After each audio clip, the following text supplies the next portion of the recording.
Cutie बटूटीज, कैसे हाल चाल, कैसे हो आप सब। मैं अंकु ब्रो आप सबका स्वागत करती हूँ on this amazing platform physics वाला।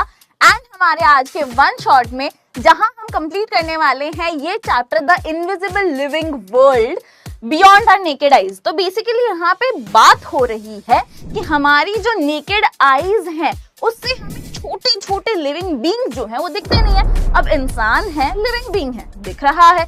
डॉग्स है, लिविंग बींग है, दिख रहे हैं। प्लांट्स लिविंग बींग्स हैं, दिख रहे हैं। लेकिन इनके अलावा भी कुछ छोटे छोटे से लिविंग बींग्स होते हैं जो हमें ऐसे, जैसे मैं दिख रही हूँ आप लोगों को रंगी आंखों से, बेटा वो नहीं दिखेंगे, है ना। और वो जो नहीं दिख रहे हैं वो है क्या, कौन है, क्या वो हमारे लिए खतरनाक है या फिर वो हमारे लिए बेनिफिशियल है। बहुत सारे सवाल अति में जो भरे हुए आपके दिमाग में हैं, इन सब का सोल्यूशन आज मैं लेकर आई हूँ।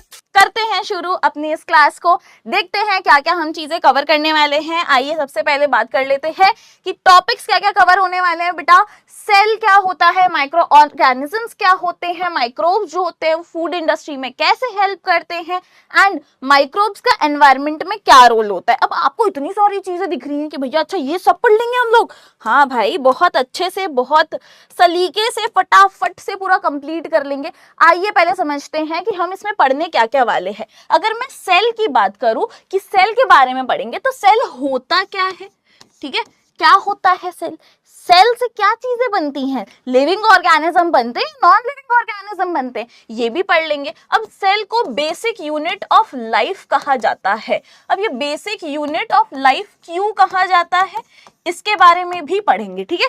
क्यों बोला जा रहा है वो भी पढ़ेंगे। Basic functional and fundamental unit of life भी बोलते हैं, अब ये भी क्यों बोला जा रहा है इसको भी पढ़ेंगे। स्ट्रक्चरल यूनिट ऑफ लाइफ बोलते हैं, ये भी क्यों बोला जा रहा है वो भी पढ़ेंगे, है ना। बहुत सारी चीजें सेल से रिलेटेड होती हैं, सब पढ़ेंगे। जैसे ऑर्गेनिज्म जो होते हैं दो टाइप के होते हैं। अब मेरे अंदर यहाँ पे अलग सेल्स है, स्किन के सेल्स अलग है, मेरे जो टमी है बेटा, जो मेरा स्टमक है उसके सेल्स अलग होंगे, है ना। यहाँ पे मेरी जो चीक है, चीक के सेल्स अलग होंगे। तो यहाँ पे मेरे हेयर है, नेल्स है, इनके सेल्स अलग होंगे। तो अब मेरी बॉडी में अलग अलग टाइप के सेल्स है। इसका मतलब क्या हुआ, मैं बहुत सारे सेल से बनी हूँ, बिल्कुल। तो हम होते हैं मल्टी सेलुलर ऑर्गेनिजम्स। तो ये यूनिसेलुलर, मल्टी सेलुलर ऑर्गेनिजम्स कौन से होते हैं, कैसे हम उन्हें क्लासिफाई करते हैं, एग्जाम्पल्स क्या है उनके, वो भी हम पढ़ेंगे। तो मल्टी एंड यूनिसेलुलर ऑर्गेनिजम्स के बारे में भी हम आज पढ़ने वाले हैं। एंड इतना ही नहीं, सबसे छोटा सेल जो दुनिया का है या सबसे बड़ा सेल,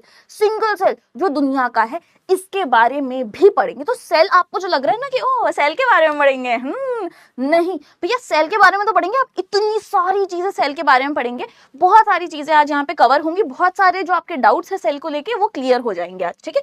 माइक्रो ऑर्गेनिजम्स के बारे में पढ़ेंगे कि माइक्रो ऑर्गेनिजम्स कैसे होते हैं, कौन कौन से टाइप के होते हैं, कौन कौन से उनके हैबिटेट्स होते हैं, एंड देयर हैबिटेट्स भी लिख देते हैं। आइए ऐसा खाली खाली नहीं छोड़ेंगे।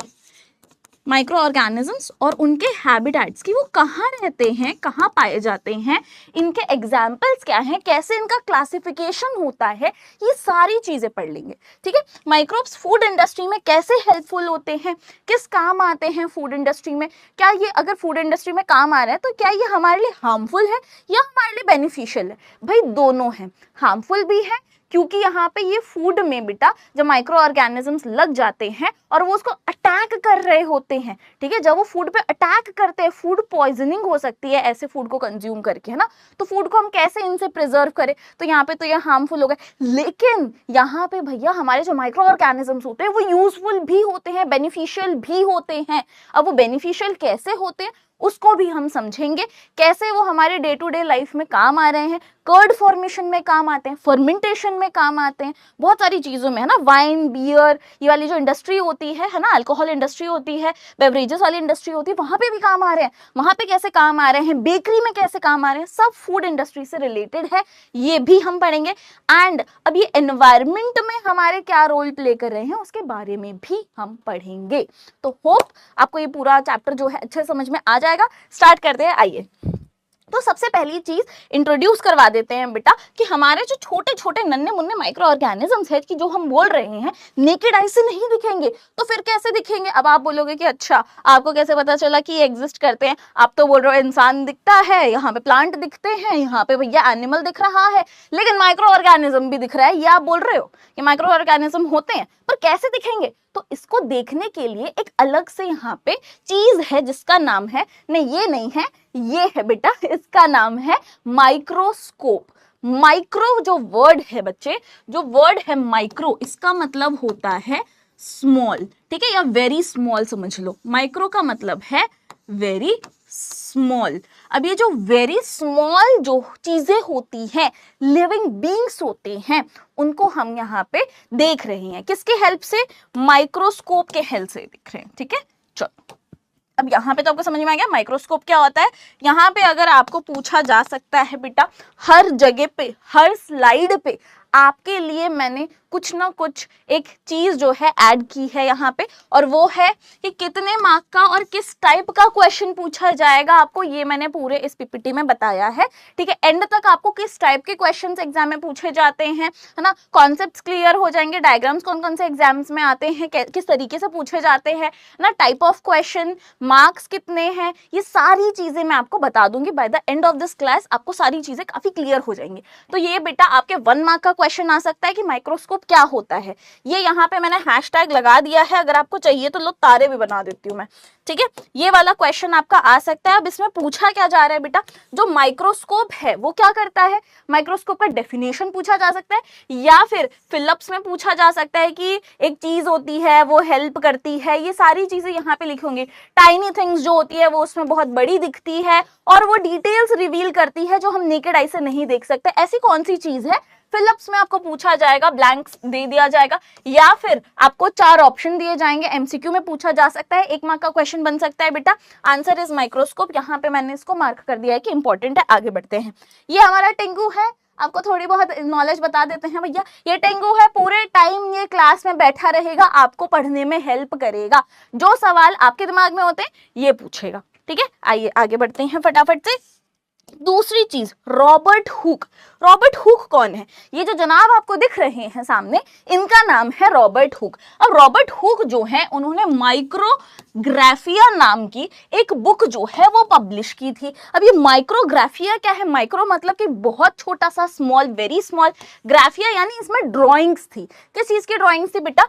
टाइनी लिविंग थिंग्स की ड्राइंग्स थी, जैसी वो आपको माइक्रोस्कोप में दिखती हैं। इन्होंने माइक्रोस्कोप यूज किया था जो चीजों को 200 to 300 टाइम्स, 200 टाइम्स से 300 टाइम्स बिगर दिखाता था। अब इन्होंने क्या किया? इन्होंने लिया एक कॉर्क, ठीक है। कॉर्क किसका लिया भैया? इन्होंने ओक ट्री लिया था एक।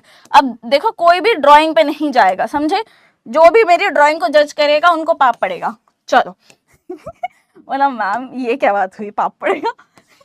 ये कौन सा बच्चे वाली बात है? हाँ बच्चे ही हो। चलो, अब यहाँ पे एक ओक ट्री था, ठीक है। क्या है ये? ओक ट्री है। ओक ट्री का ये जो आउटर लेयर था, ठीक है, ये जो ओक ट्री का आउटर लेयर था, इन्होंने इसको लिया, ठीक है। ओक ट्री है, इसका आउटर लेयर जो है, ये जो बार्क होती है, ठीक है, बार्क की जो आउटर लेयर होती है, ये जो बार्क है ना, इसकी जो आउटर लेयर होती है ओक ट्री की, उसे हम कहते हैं कॉर्क। इस कॉर्क का थिन पतला सा एक स्लाइस लिया इन्होंने, और ये जो थिन स्लाइस लिया था, इस थिन स्लाइस को इन्होंने जूम करके माइक्रोस्कोप में देखा। अब जब इन्होंने भैया इस थिन स्लाइस को देखा तो इनको कुछ ऐसे हनीकॉम्ब लाइक स्ट्रक्चर दिखे। इन्होंने बोला कि भाई ये कुछ हनीकॉम्ब लाइक स्ट्रक्चर मुझे यहाँ पे दिख रहे हैं, और ये जो हनीकॉम्ब लाइक स्ट्रक्चर है, इन्होंने बोला कि जैसे मोनास्ट्रीज होते हैं जिसमें मॉन्क्स रहते हैं, छोटे छोटे उनको सेल्स दिए जाते हैं, ठीक है। छोटे छोटे उनके कमरे होते हैं जिसमें वो रहते हैं, उनको हम सेल बोलते थे। तो वहां से इंस्पायर के इन्होंने इसको सेल नाम दे दिया, ठीक है। उन्होंने क्या बोला कि हनीकॉम्ब लाइक स्ट्रक्चर है, इसको अपन सेल बोलेंगे आज से। चलो भाई लोग आगे बढ़ते हैं, रुको, पहले इस वाली स्लाइड को कवर कर लें फटाफट से, आ जाओ। तो यहाँ पे ये बोल रहे हैं कि भाई इन्होंने जब थिन स्लाइस देखी कॉर्क की तो उनको क्या दिखा बेटा, स्मॉल स्मॉल छोटे छोटे खाली खाली कंपार्टमेंट्स दिखे। अब खाली बोल रहे हैं क्योंकि माइक्रोस्कोप उतना डेवलप्ड नहीं था, ठीक है, अभी और डेवलप होगा, रुको आगे चलते हैं।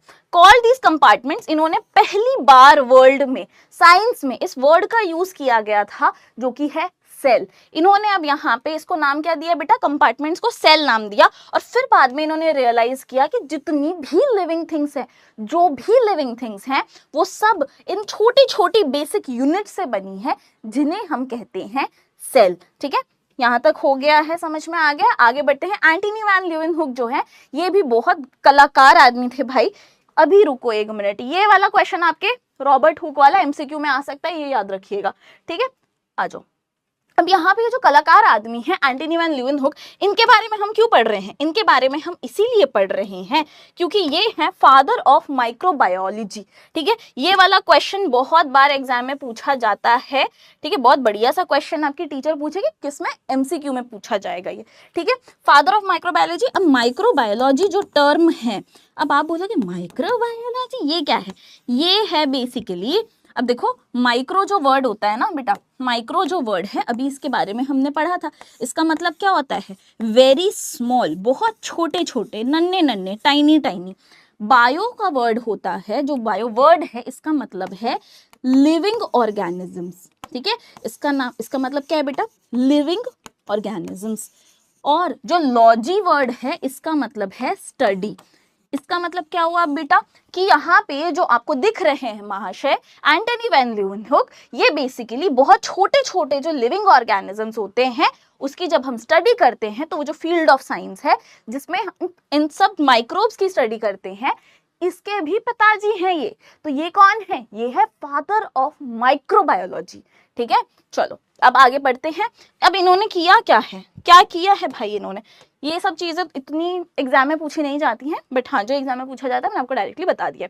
इन्होंने लेंसेज को इम्प्रूव किया था, बेटर माइक्रोस्कोप बनाए थे। पहले वो क्लियरली उन्होंने ऑब्जर्व किया था, पहले इंसान थे जिन्होंने क्लियरली ऑब्जर्व किया था और डिस्क्राइब किया था, समझाया था, एक एक चीज बताई थी कि लिविंग ऑर्गेनिजम्स जैसे कि बैक्टीरिया और ब्लड सेल्स जो होते हैं वो किस तरीके के दिखते हैं, कैसे रहते हैं। ठीक है, अब सेल क्या होता है ये हम समझ चुके हैं, फिर भी मैं आपको बताती हूँ। जैसे एक बिल्डिंग बन रही है तो उसके लिए छोटी छोटी ईंटें जो होती है उसको इकट्ठा करना जरूरी होता है। अब जब हम ईंटों से एक पूरी की पूरी दीवार बनाते हैं, वैसे ही एक छोटे छोटे ये जो यूनिट्स होते हैं उससे एक पूरा शरीर बनता है, पूरा लिविंग ऑर्गेनिज्म बनता है। अब कुछ ऑर्गेनिजम्स जो होते हैं वो एक सेल से बन जाते हैं, एक यूनिट से बन जाते हैं, और कुछ ऑर्गेनिजम्स होते हैं वो बहुत सारे सेल से, बहुत सारी यूनिट से बनते हैं। अब इसको हम थोड़ा सा और गहराई में पढ़ेंगे आगे चल के, लेकिन आई होप आपको समझ में आ गया होगा कि भैया एक दीवार जो बन रही है वो अगर बहुत सारे यहाँ पे ईंटों से बन रही है ना, वो यहाँ पे बहुत सारे ईंटों से बन रही है, तो यहाँ पे ये जो बहुत सारी छोटी छोटी एक एक ईंट है ये एक एक सेल होता है इन ह्यूमन बॉडी या कोई भी आपका जो लिविंग बॉडी है उसमें। ठीक है, तो जितनी भी लिविंग ऑर्गेनिजम्स हैं, भले ही वो पेड़ हो, भले ही वो एनिमल हो, भले ही वो ह्यूमंस हो, सब किससे बने हैं बेटा? सेल से बने हैं। ठीक है, जितने भी लिविंग ऑर्गेनिजम्स हैं वो किससे बने हैं? सेल से बने हैं। सेल्स क्या होते हैं? बेसिक बिल्डिंग ब्लॉक होता है सारे लिविंग ऑर्गेनिजम्स का, भले ही वो प्लांट्स हो, एनिमल्स हो या फिर ह्यूमंस हो। सेल्स जो होते हैं आप उसको नेकेड आई से नहीं देख सकते हो, आप सिर्फ उसको माइक्रोस्कोप से ही देख सकते हो। अब यहाँ पे ये वाला क्वेश्चन आपको ज्यादातर पूछा नहीं जाता है व्हाट इज सेल, बट अगर आएगा तो यहाँ पे मैंने आपको यहाँ से लेके यहाँ तक डिफाइन करने के लिए दे दिया है। ठीक है, आ जाओ। अब ये वाला क्वेश्चन आ सकता है, ये वाला क्वेश्चन आपका यहाँ पे लिखा नहीं है, मैंने शायद मैं भूल गई हूँ, कोई दिक्कत की बात नहीं है, दिक्कत परेशानी बच्चों को नहीं होनी चाहिए। मैं आपको बता देती हूँ बेटा, ये आपका 2 मार्क का क्वेश्चन है। ठीक है, ये वाला क्वेश्चन कितने मार्क का है? ये आपके 2 मार्क का क्वेश्चन है। ये आएगा आपको तो ये सीधे आपको पूछा जाएगा, Why is the cell considered the basic unit of life? जो सेल होता है उसे बेसिक यूनिट ऑफ लाइफ क्यों बोल रहे हैं, ये पूछा जा सकता है।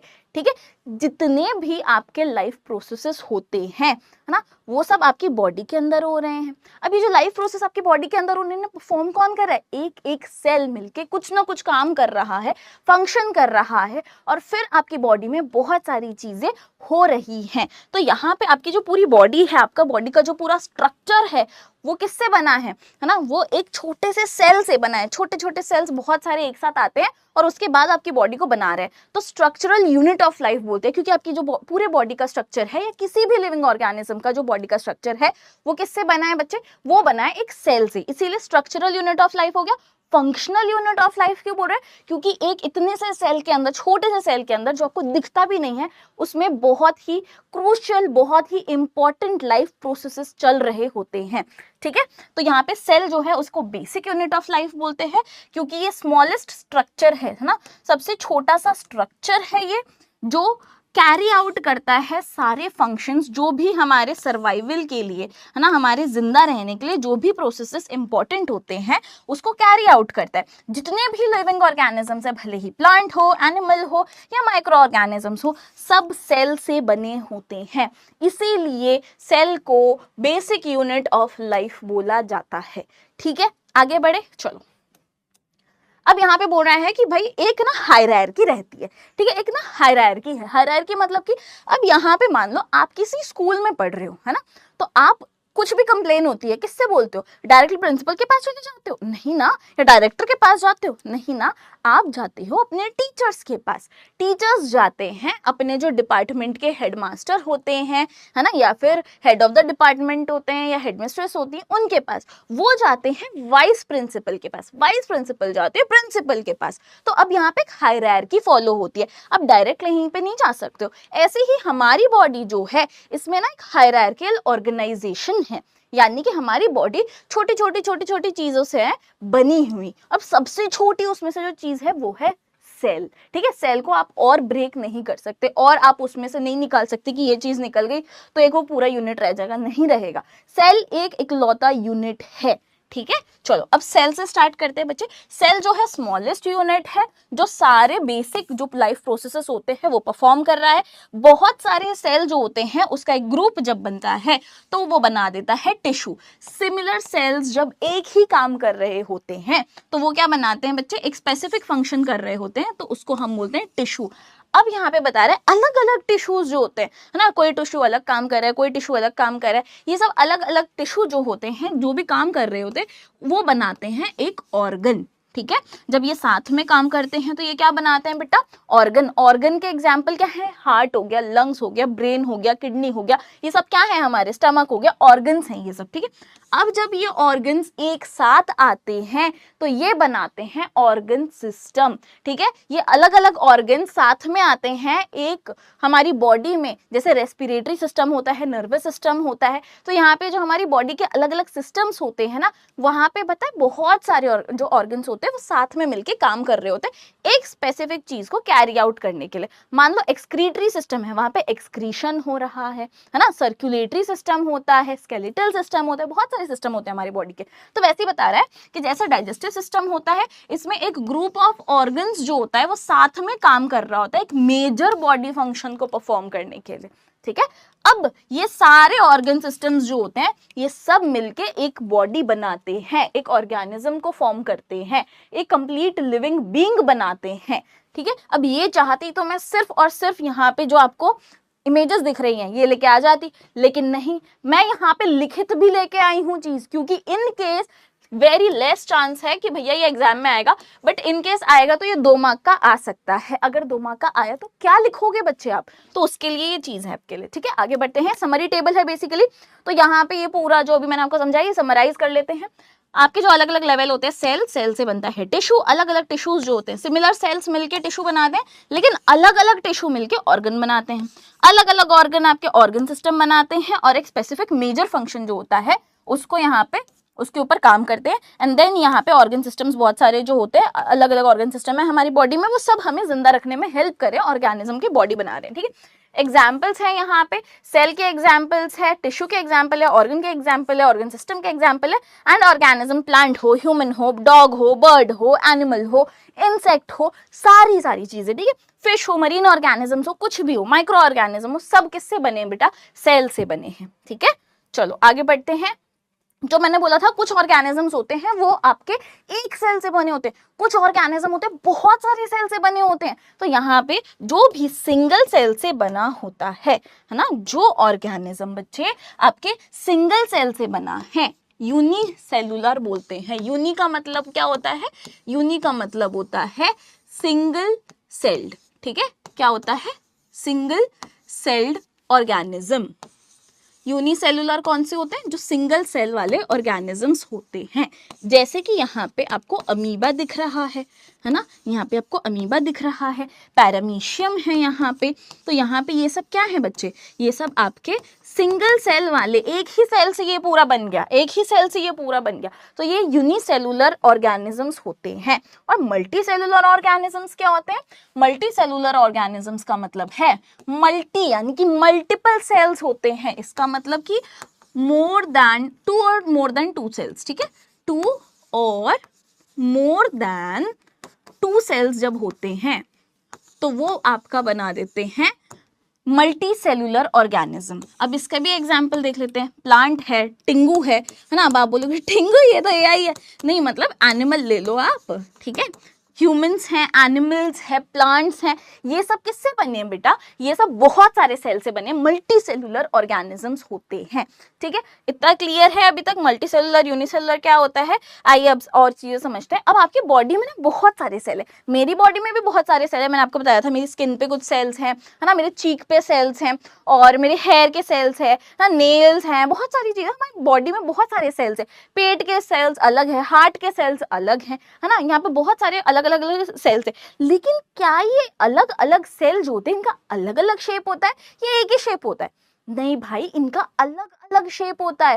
अब अलग अलग शेप क्यों होता है? वेरिएशन क्यों आ रहा है शेप में? तो ये जो वेरिएशन आ रहा है किसी भी सेल के शेप में या फिर उसके स्ट्रक्चर में, उसका मेजर रीजन है कि वो कौन सा फंक्शन जो है वो फॉलो कर रहा है या कैरी आउट कर रहा है ना। अगर उसको कोई फंक्शन करना है, कोई भी चीज जो कैरी आउट करनी है, कोई फंक्शन जो है उसको प्रोसेस करना है, तो वो कैसे करेगा? उसके लिए उसको स्पेशल चीजें चाहिए होंगी, है ना।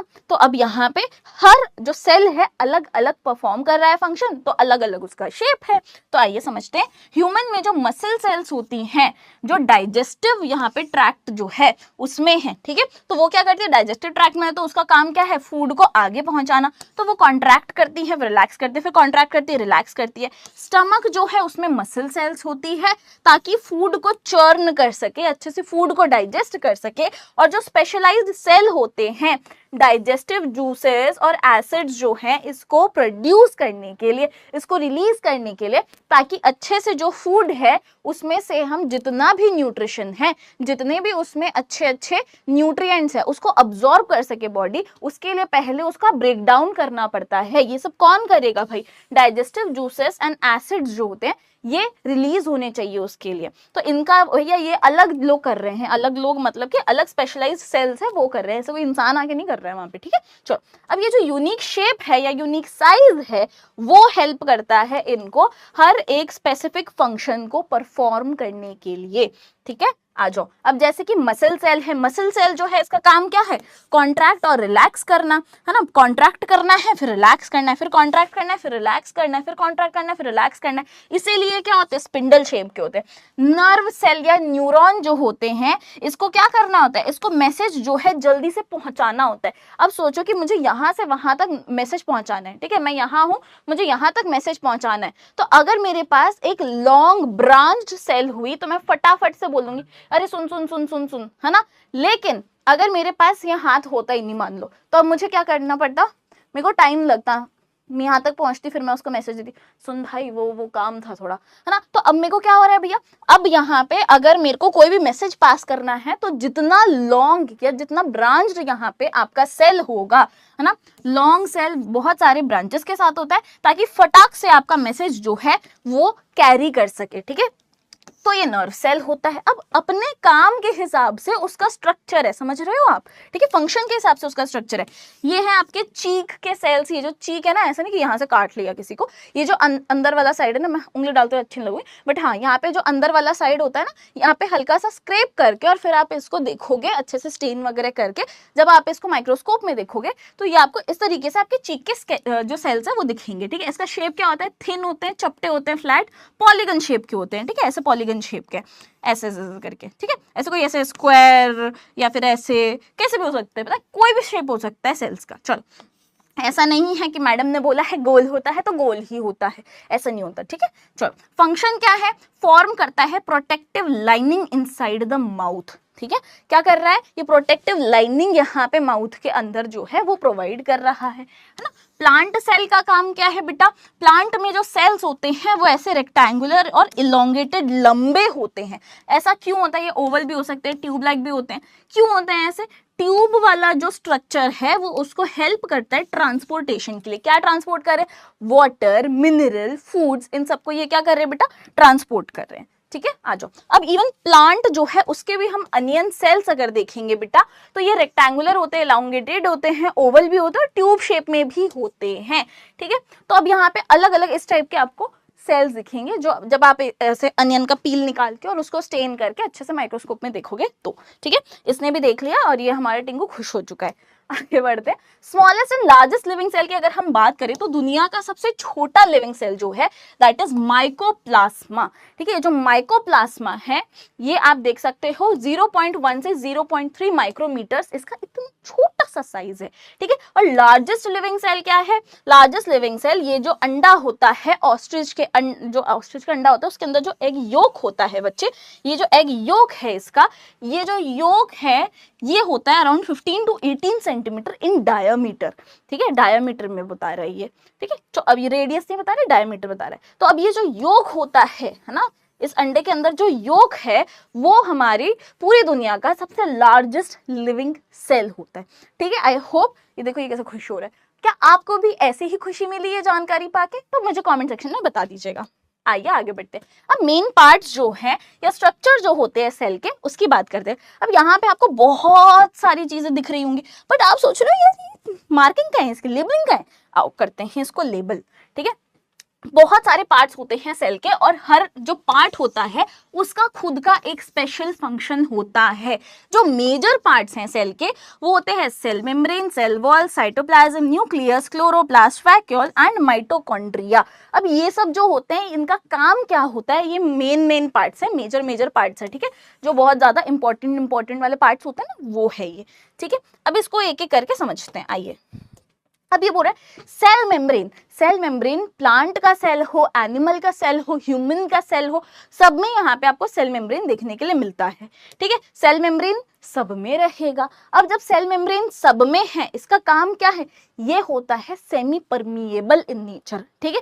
सेमी मतलब थोड़ा बहुत, परमिएबल मतलब जिसके अंदर से आया जाया जा सकता है। तो अब इसका काम होता है कंट्रोल करना कि सेल के अंदर कौन सी चीजें एंटर कर रही हैं और सेल से कौन सी चीजें बाहर जाएंगी, कौन सी चीज एग्जिट करेंगी, इसका लेखा देखा सब कुछ ये देखेंगे, ठीक है।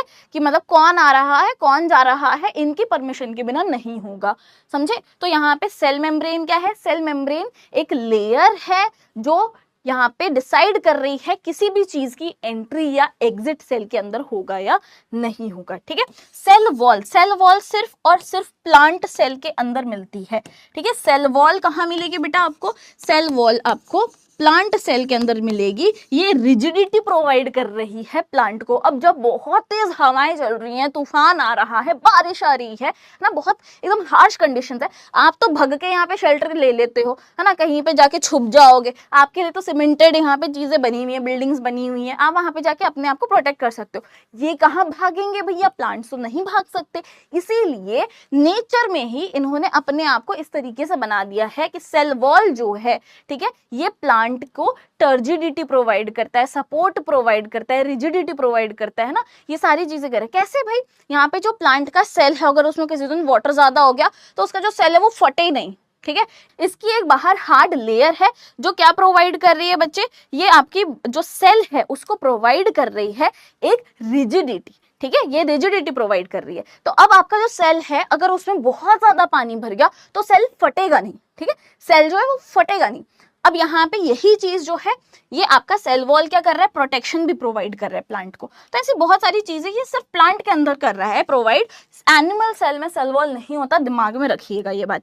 साइटोप्लाज्म की अगर हम बात करें बच्चे, तो साइटोप्लाज्म जो होता है, ठीक है, साइटोप्लाज्म क्या है, साइटोप्लाज्म इज बेसिकली यहाँ पे आपको जो जेली जेली लाइक स्ट्रक्चर दिख रहा है ना, जो जेली लाइक सब्सटेंस है जो एक सेल के अंदर होता है उसे हम कहते हैं साइटोप्लाज्म। जैसे यहाँ पे आपको जो दिख रहा है ना, ये बाहर है आपका सेल मेम्ब्रेन या प्लाज्मा मेम्ब्रेन जो आप बोलो CMPM, ठीक है। अब यहाँ पे ये जो आपका ऐसे जेली लाइक ऐसे यहाँ पे लिक्विड टाइप ऐसा सब्सटेंस दिख रहा है, ये है आपका साइटोप्लाज्म। अब साइटोप्लाज्म जो होता है इसमें और भी पार्ट्स होते हैं, छोटे पार्ट्स होते हैं सेल के जो प्रेजेंट होते हैं, इन्हें हम बोलते हैं सेल ऑर्गेनेलीज, ठीक है। जो छोटे पार्ट है ना, इनको हम सेल ऑर्गेनेलीज बोलते हैं। ये सेल ऑर्गेनेलीज और यहाँ पे ये जो यहाँ पे आपका लिक्विड सब्सटेंस है या फिर जेली पार्ट है, जो भी है, ये वाला सब्सटेंस जो होता है इसको, इस पूरे एरिया को, इस पूरे पार्ट को हम बोलते हैं साइटोप्लाज्म, ठीक है।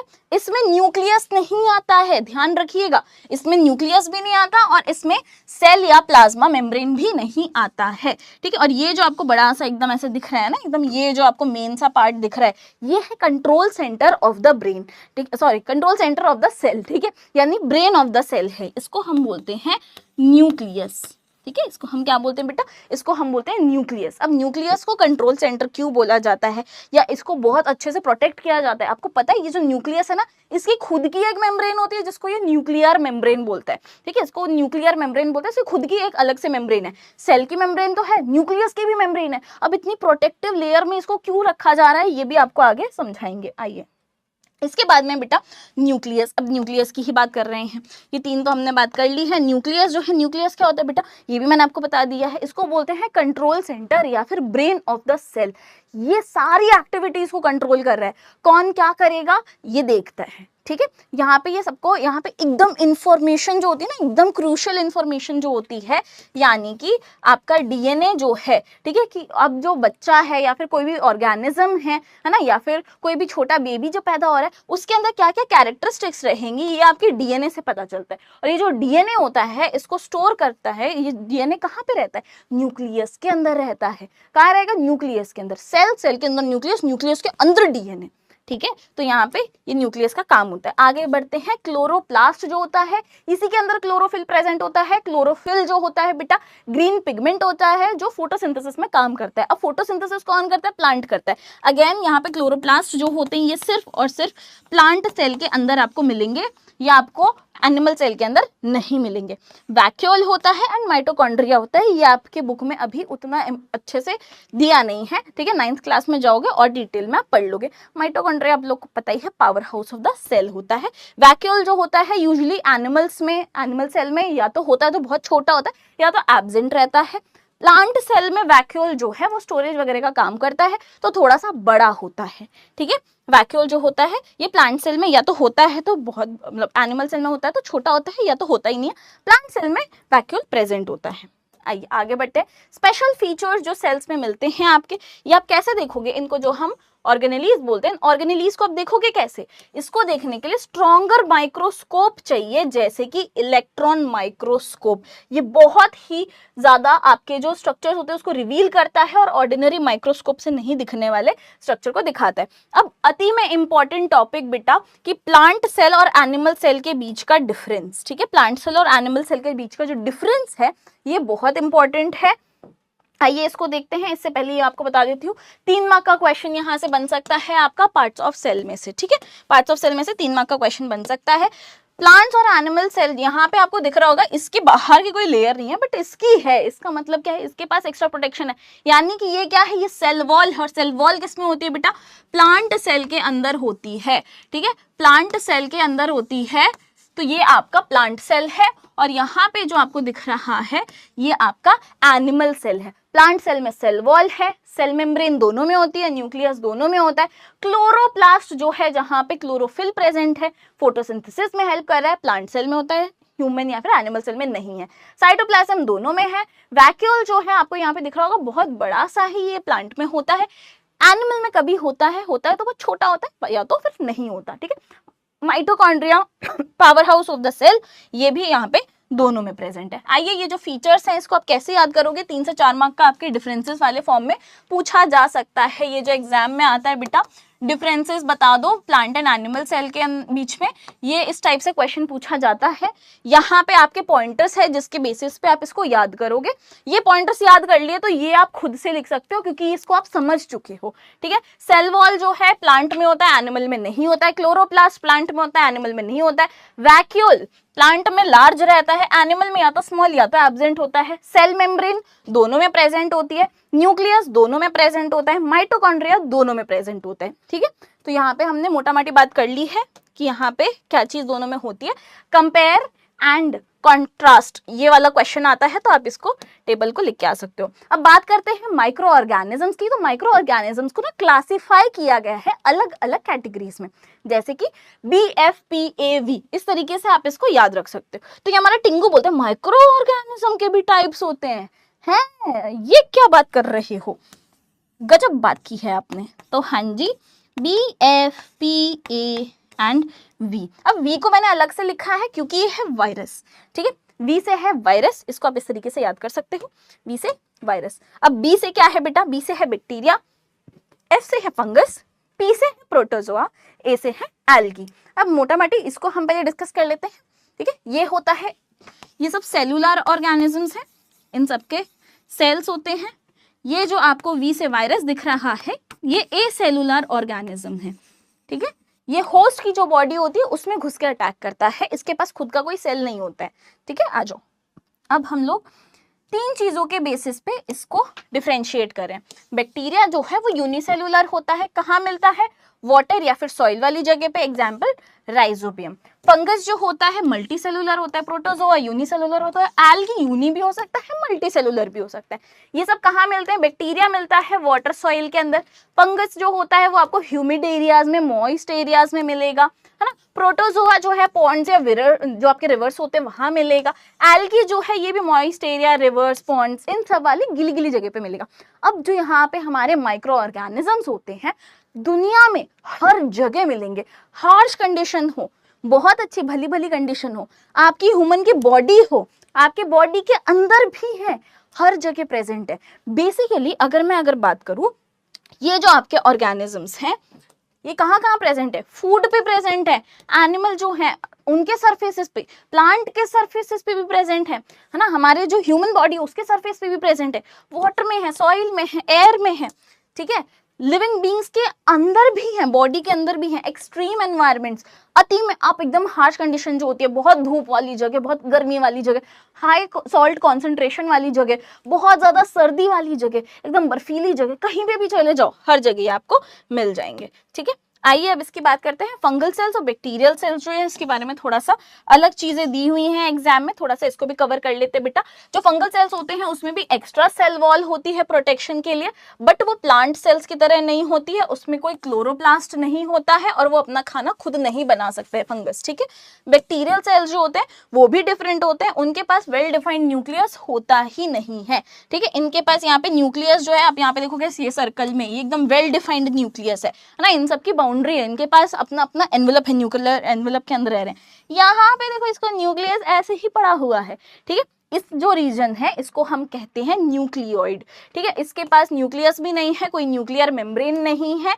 यहाँ पे जो जेनेटिक मटेरियल है वो एक रीजन में मिलता है जिसे हम न्यूक्लियोइड कहते हैं। प्लांट और एनिमल सेल जो होता है उसमें बढ़िया वाला न्यूक्लियस होता है, उसका खुद का मेम्ब्रेन भी होता है जिसे हम न्यूक्लियर मेम्ब्रेन कहते हैं, जो मैंने आपको ऑलरेडी बता चुका है, ठीक है। आइए, अब फूड को ये माइक्रो ऑर्गेनिजम्स ना खराब कर देते हैं। अब बहुत बार आपने सुना होगा कि जो बेटा पिकल्स होते हैं, मुरब्बाज होते हैं, ये जल्दी से खराब नहीं होते, लेकिन आपके जो नॉर्मल फूड हैं वो 3-4 दिन में खराब हो जाते हैं। ऐसा क्यों?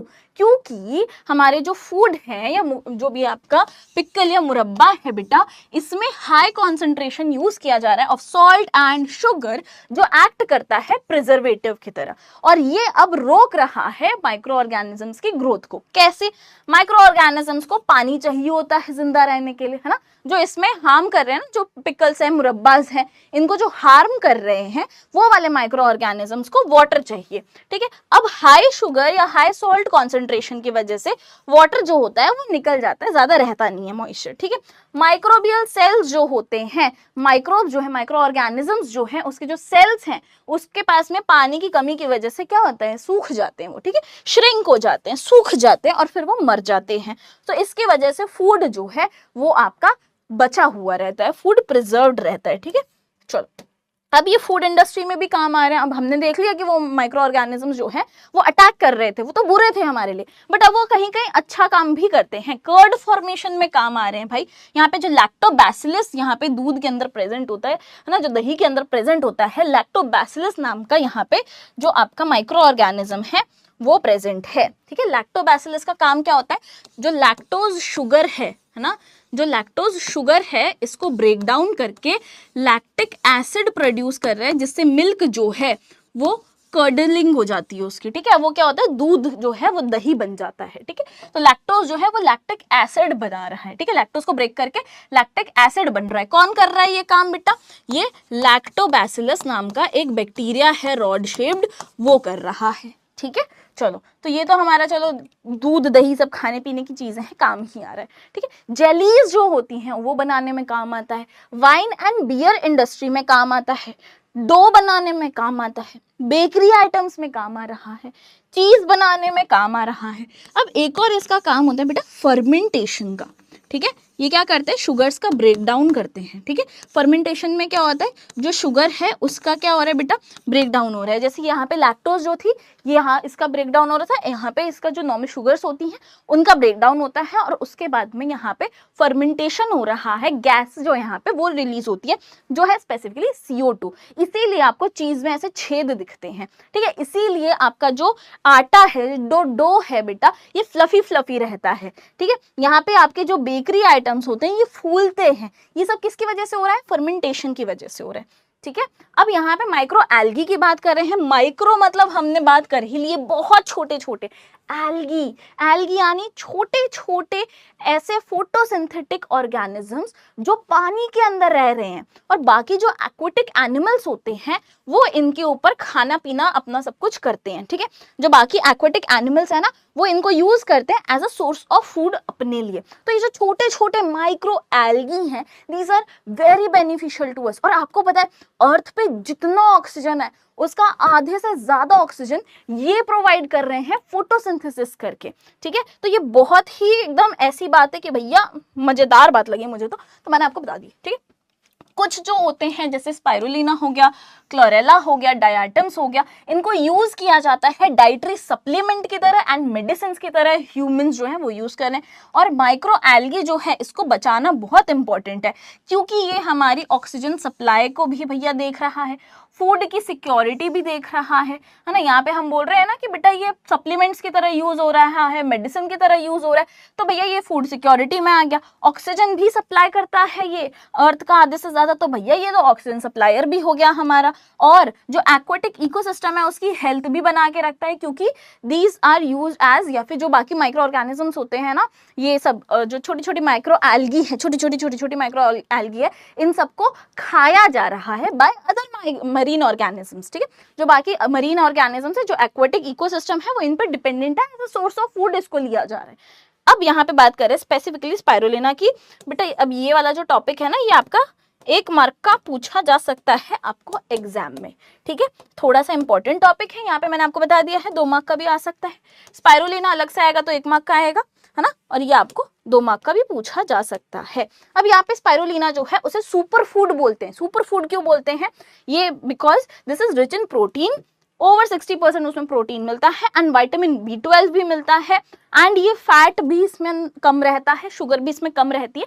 तो ये आपके एक बहुत अच्छा सुपर फूड है, ठीक है। सुपर फूड क्यों बोलते हैं, इस तरीके से क्वेश्चन आ सकता है स्पाइरुलिना के लिए। अब यहाँ पे अगली अगर हम बात करें कि रोल ऑफ माइक्रोब्स क्या है एनवायरनमेंट में, तो बेटा हमारे जो माइक्रोब्स होते हैं वो हमें बहुत सारी चीजें प्रोवाइड कर रहे हैं, ठीक है, बहुत सारी चीजों में हेल्प कर रहे हैं। जैसे मैन्योर फॉर्मेशन में हेल्प कर रहे हैं, डिकम्पोजर्स बन के हेल्प कर रहे हैं, सोर्स ऑफ बायोगैस भी हैं, नाइट्रोजन फिक्सेशन में हमें हेल्प कर रहे हैं, बायो फर्टिलाइजर में हमें काम आ रहे हैं। अब ये कैसे कैसे क्या क्या काम करता है इसको थोड़ा सा हम और अच्छे से डिटेल में समझ लेते हैं। आइए, मैन्योर फॉर्मेशन में कैसे काम कर रहे हैं बेटा, जो गिरे हुए पत्ते होते हैं या हमारे जो फ्रूट पील्स होते हैं उसको हम लोग कंपोस्ट में डाल देते हैं, जिसकी वजह से सॉइल जो है वो एनरिच हो जाता है, ठीक है, एंड हमारे प्लांट की ग्रोथ काफी हेल्दी होती है। डिकम्पोजर्स की तरह काम कर रहे हैं। कैसे हेल्प कर रहे हैं बेटा, ये ब्रेक डाउन करते हैं dead plant and animal matter को, जिसकी वजह से वेस्ट अक्यूमुलेशन नहीं हो रहा है हमारे एनवायरनमेंट के अंदर, ठीक है।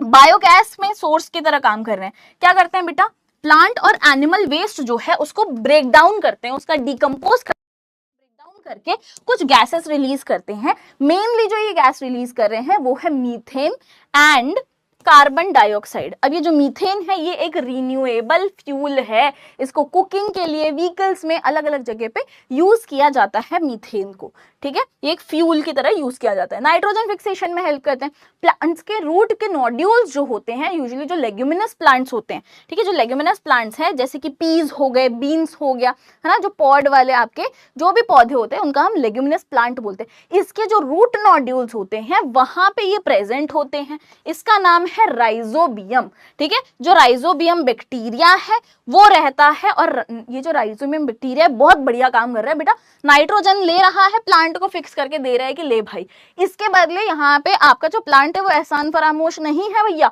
वो भी इसको बोलता है कि हम तुमको न्यूट्रिशन देंगे, है ना, खाने पीने की चीजें देंगे, रहने के लिए जगह देंगे, शेल्टर प्रोवाइड कर रहे हैं, इसके बदले तुम हमको नाइट्रोजन जो है वो फिक्स करके दे दो। तो बहुत अच्छे से ये दोनों क्या कर रहे हैं बेटा, यहाँ पे सिम्बायोटिक रिलेशनशिप में, एक म्यूचुअल रिलेशनशिप में रह रहे हैं आपका rhizobium bacteria with the plants, leguminous plants, ठीक है। अब बायो फर्टिलाइजर्स क्या होते हैं, फर्टिलाइजर्स आपको पता ही है, हमने पहले भी पढ़ा है। फर्टिलाइजर्स जो होते हैं वो न्यूट्रिशन, जो भी न्यूट्रिएंट्स प्लांट को चाहिए होते हैं या जो भी चीजें उसको चाहिए होती है डायरेक्ट प्रोवाइड करते हैं जो अब्सॉर्बेबल फॉर्म में हो। लेकिन यहाँ पे बायो वर्ड यूज कर लिया। बायो का मतलब अभी मैंने आपको बताया था लिविंग ऑर्गेनिजम्स, यानी कि बायो फर्टिलाइजर क्या होते हैं, वो फर्टिलाइजर जिसमें लिविंग ऑर्गेनिज्म का यूज हो रहा है, यानी कि माइक्रोबियल बेस्ड सब्सटेंसेस होते हैं जो सॉइल की फर्टिलिटी भी बढ़ा रहे हैं और प्लांट की ग्रोथ को बूस्ट कर रहे हैं, बहुत अच्छा कर दे रहे हैं, ठीक है। चलो, अब यही चीज यहाँ पे आपको मैंने एक अच्छे से फॉर्म में दे दी है, इसमें मैंने क्योंकि गुदागादी कर दी थी इसीलिए, ठीक है। ये पॉइंटर्स हैं आपके, इसको गो थ्रू कर लीजिएगा। जाते जाते एक क्वेश्चन देके जाऊंगी बेटा होमवर्क के लिए, कमेंट करके मेरे को आंसर बता देना क्या है। डॉक्टर आनंद मोहन चक्रवर्ती जो है, इन्होंने एक स्पेशल बैक्टीरियम डेवलप किया है, उसका काम क्या है बेटा, प्रोड्यूस करना इलेक्ट्रिसिटी, या फिर ब्रेक डाउन करना ऑयल स्पिल्स को, या फिर मेडिसिन बनाना, या फिर क्रॉप जो ग्रोथ है उसको इंक्रीज करना। अब यहाँ पे हमारा टिंगू तो सोच रहा है, और मेरे क्यूटी पटूटीज आप लोग मुझे कमेंट करके बता दीजिएगा कि इसका आंसर क्या है। This is also related to this chapter only, ये कहीं अलग से लाके नहीं दिया है, और ये बहुत बढ़िया क्वेश्चन है, एग्जाम में आ सकता है।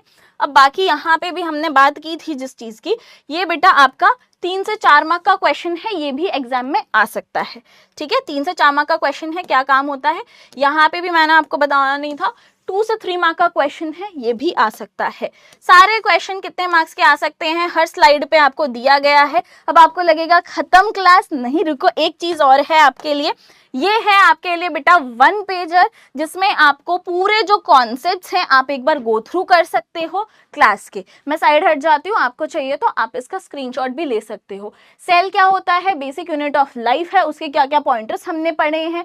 ऑर्गेनाइजेशन जो होता है आपका सेल का, है ना, जो लेवल्स ऑफ ऑर्गेनाइजेशन है वो भी दिया हुआ है। माइक्रो ऑर्गेनिजम्स कहाँ कहाँ मिलते हैं, कैसे कैसे होते हैं, वो सब बताया गया है। एंड बेनिफिशियल माइक्रो ऑर्गेनिज्म कहाँ कहाँ कैसे कैसे काम कर रहे हैं वो भी बताया जा रहा है, ठीक है। तो बेसिकली यहाँ पे आपको एक पेज में पूरा चैप्टर समराइज करके मिल गया है। अच्छे से पढ़ाई कीजिए, दिल से एकदम अच्छे अच्छे मार्क्स लेके आना। Thank you everyone. अब जितने बच्चे भाई हमसे अब तक पढ़ते आ रहे हैं उन्हें पता ही है कि अंकिता मैम लास्ट में क्या करती हैं, दिल से थैंक यू, दिल से दिल बनाएंगे, ठीक है।